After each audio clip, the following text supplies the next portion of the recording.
पंजाब इस शब्द का उच्चारण करदियां ही बोलदियां सार ही बंदे दीयां अखां थोड़ा खुल जांदियां ने ते उसके शरीर च वगण वाले खून की गति वध जाती है, क्योंकि पंजाब शब्द बोलदियां ही बहादुर, जोशीले, भगती ते दया नाल भरपूर, परोपकारी ते मेहनती पंजाबियों की तस्वीर अखां मोहरे आ जाती है। पंजाब प्राचीन समय तो ही भारत का प्रवेश द्वार कहलाता है, क्योंकि भारत के जिन्ने भी विदेशी हमले होए हैं सब तो पहला पंजाब ते पंजाब के बहादुर लोगों ने उन्होंने झलिया है। दोस्तों, विश्व शायद ही कोई इस तरह का दूजा प्रदेश या धरती होवे जिस उत्ते इन्नियां महत्वपूर्ण लड़ाइयां या युद्ध होए होण ते उस तो बाद भी वो धरती इस तरह आबाद रही होवे जिवें कि साडा पंजाब। हसदा, गाउंदा, नचदा, खेडदा, मेहनत करदा, इस तरह की शायद ही कोई होर दूजी उदाहरण पूरे संसार विच मिलती होवे। आओ जरा चलिए अज तो 8-9 हज़ार साल पहला वाले समय विच, जदों विश्व की सब तो पुरानी सभ्यता हड़प्पा या सिंधु घाटी की सभ्यता का पसारा पंजाब ते इस दे आले दुआले दे राज्यां विच सी। विश्व की ये विकसित सभ्यता साडे इतिहास का एक महत्वपूर्ण काल सी। वैदिक काल विच जिसका पसारा अज तो 5000 साल पहला का मन्निया जाता है, पंजाब नूं सप्त सिंधु के नाम नाल जानिया जाता सी। संस्कृत विच सप्त का अर्थ है सत ते सिंधु का अर्थ है सागर, भाव कि 7 सागरां का प्रदेश या धरती। उस समय ये 7 नदियां बहुत विशाल होणगियां अपने अजोके रूप के उल्ट, जिस करके इन्हां नूं सागर शब्द के नाल संबोधित किया गया है। वैदिक काल विच ये 7 नदियां सन सरस्वती, सतलुज नूं शतुद्रू के नाम नाल जानिया जाता सी वैदिक काल विच, रावी नदी नूं इरावती, चेनाब नूं अस्किनी, जेलम नूं वितासा के नाम नाल जानिया जाता सी ते सिंधु नदी वैदिक काल विच भी सिंधु नदी के नाम नाल ही जानी जाती सी। इन्हां 7 नदियां दे विचकार ते आस पास वाले प्रदेश नूं सप्त सिंधु का नाम दिता गया है वैदिक काल दे विच। महाभारत काल जिस दा समा अज तो लगभग 3500 साल तो लैके 3700 साल पहला तक का मन्निया जाता है, उस काल विच भी इन्हां 7 नदियां का जिक्र आउंदा है।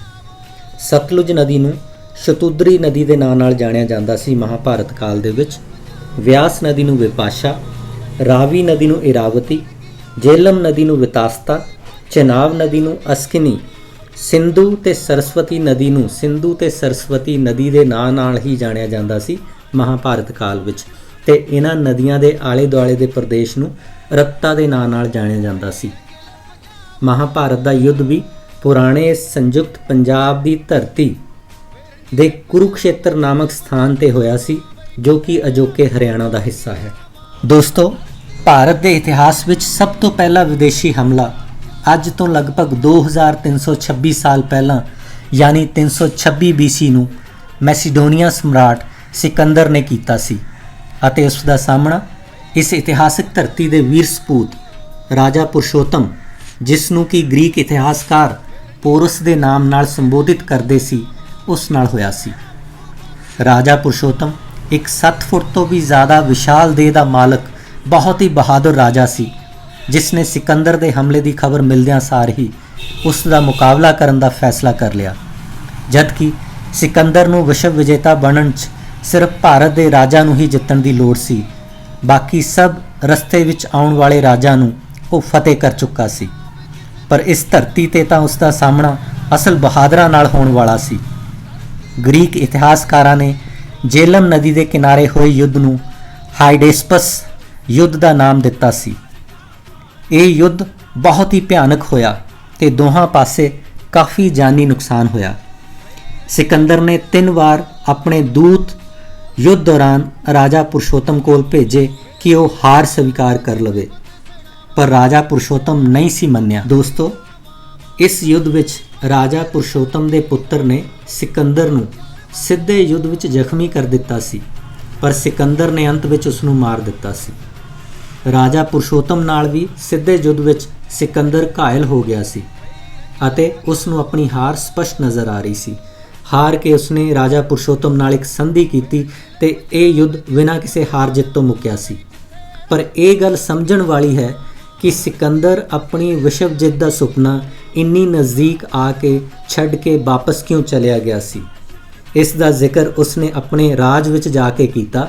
ਉਸਨੇ ਲਿਖਿਆ ਸੀ ਕਿ ਮੈਸੀਡੋਨੀਆ 'ਚ ਤੁਸੀਂ ਸਿਰਫ ਇੱਕੋ ਸਿਕੰਦਰ ਪੈਦਾ ਕੀਤਾ ਹੈ, ਪਰ ਉਸ ਦੇਸ਼ ਵਿੱਚ ਮੇਰੇ ਜਿਹੇ ਕਈ ਸਿਕੰਦਰ ਨੇ।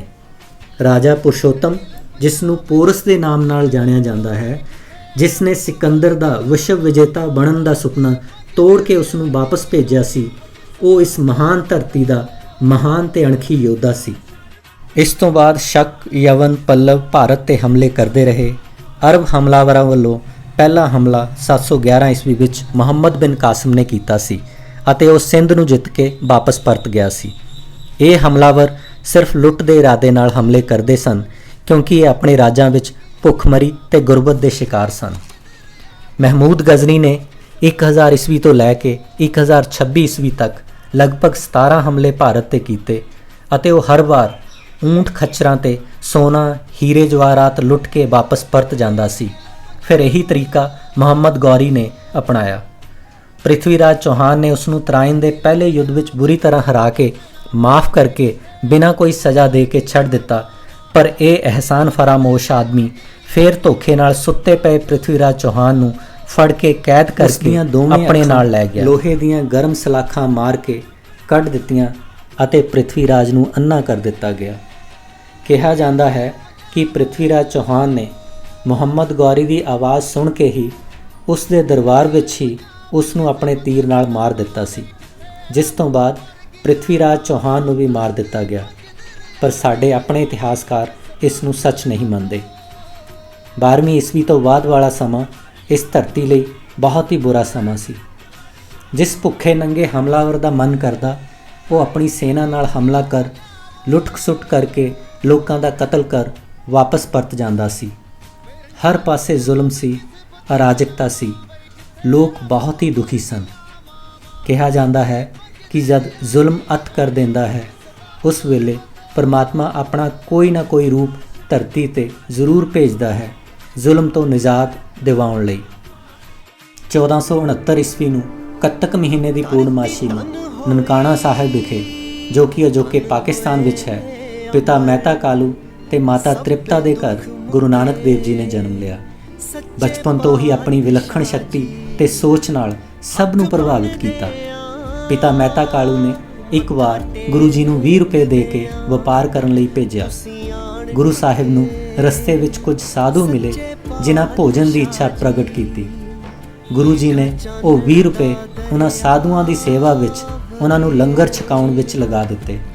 ਇਸ ਘਟਨਾ ਨੂੰ ਸੱਚਾ ਸੌਦਾ ਦੇ ਨਾਂ ਨਾਲ ਜਾਣਿਆ ਜਾਂਦਾ ਹੈ ਤੇ ਇਹ ਮੰਨਿਆ ਜਾਂਦਾ ਹੈ ਕਿ ਉਹ 20 ਰੁਪਈਆਂ ਦਾ ਲੰਗਰ ਅੱਜ ਵੀ ਪੂਰੇ ਸੰਸਾਰ ਵਿੱਚ ਲਗਾਤਾਰ ਜਾਰੀ ਹੈ, ਲੱਖਾਂ ਗੁਰੂ ਘਰਾਂ ਵਿੱਚ। ਆਪਣੀ ਭੈਣ ਬੇਬੇ ਨਾਨਕੀ ਕੋਲ ਸੁਲਤਾਨਪੁਰ ਵਿਖੇ ਰਹਿੰਦੇ ਹੋਏ ਉਹਨਾਂ ਮੋਦੀ ਖਾਨੇ ਵਿੱਚ ਨੌਕਰੀ ਕੀਤੀ। ਉੱਥੇ ਰਹਿੰਦੇ ਇੱਕ ਦਿਨ ਉਹ ਵੇਈ ਨਦੀ ਵਿੱਚ ਇਸ਼ਨਾਨ ਕਰਨ ਲਈ ਗਏ ਤੇ 3 ਦਿਨ ਅਲੋਪ ਰਹੇ। 3 ਦਿਨ ਨਦੀ 'ਚ ਅਲੋਪ ਰਹਿਣ ਸਮੇਂ ਉਹਨਾਂ ਨੂੰ ਸੱਚ ਦਾ ਗਿਆਨ ਮਿਲਿਆ। ਉਹ ਇਸ ਸੱਚ ਨੂੰ, ਇਸ ਸੰਦੇਸ਼ ਨੂੰ, ਇਸ ਗਿਆਨ ਨੂੰ ਪੂਰੀ ਦੁਨੀਆ ਨੂੰ ਦੇਣ ਲਈ ਉਦਾਸੀਆਂ 'ਤੇ ਨਿਕਲ ਪਏ।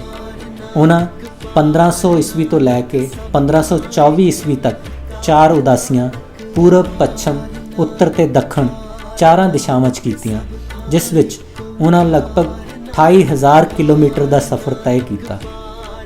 1520 ਈਸਵੀ ਵਿੱਚ ਜਦੋਂ ਬਾਬਰ ਨੇ ਭਾਰਤ 'ਤੇ ਤੀਸਰੀ ਵਾਰ ਹਮਲਾ ਕੀਤਾ ਸੀ ਤੇ ਉਹ ਐਮਨਾਬਾਦ ਤੱਕ ਪਹੁੰਚ ਗਿਆ, ਜਿੱਥੇ ਉਸ ਦੀ ਸੈਨਾ ਨੇ ਬਹੁਤ ਲੋਕਾਂ ਦਾ ਕਤਲ ਕਰ ਦਿੱਤਾ ਤੇ ਸਭ ਕੁਝ ਲੁੱਟ ਲਿਆ। ਉਸ ਵੇਲੇ ਗੁਰੂ ਨਾਨਕ ਦੇਵ ਜੀ ਐਮਨਾਬਾਦ ਵਿੱਚ ਹੀ ਸਨ ਤੇ ਉਹਨਾਂ ਬਾਬਰ ਦੇ ਜ਼ੁਲਮ ਖਿਲਾਫ ਆਵਾਜ਼ ਉਠਾਈ। ਬਾਬਰ ਦੇ ਸਿਪਾਹੀਆਂ ਨੇ ਉਹਨਾਂ ਨੂੰ ਕੈਦ ਕਰ ਲਿਆ, ਪਰ ਬਾਅਦ ਵਿੱਚ ਗੁਰੂ ਸਾਹਿਬ ਦੀ ਸੱਚਾਈ ਸੁਣ ਕੇ ਉਹਨਾਂ ਨੂੰ ਰਿਹਾ ਕਰ ਦਿੱਤਾ। ਗੁਰੂ ਸਾਹਿਬ ਨੇ ਬਾਬਰ ਦੇ ਜ਼ੁਲਮ ਦੀ ਸ਼ਿਕਾਇਤ ਅਕਾਲ ਪੁਰਖ ਨੂੰ ਆਪਣੇ ਸ਼ਬਦਾਂ ਰਾਹੀਂ ਵੀ ਕੀਤੀ ਤੇ ਕਿਹਾ, ਐਤੀ ਮਾਰ ਪਈ ਕੁਰਲਾਣੇ ਤੈ ਕੀ ਤਰਸ ਨਾ ਆਇਆ।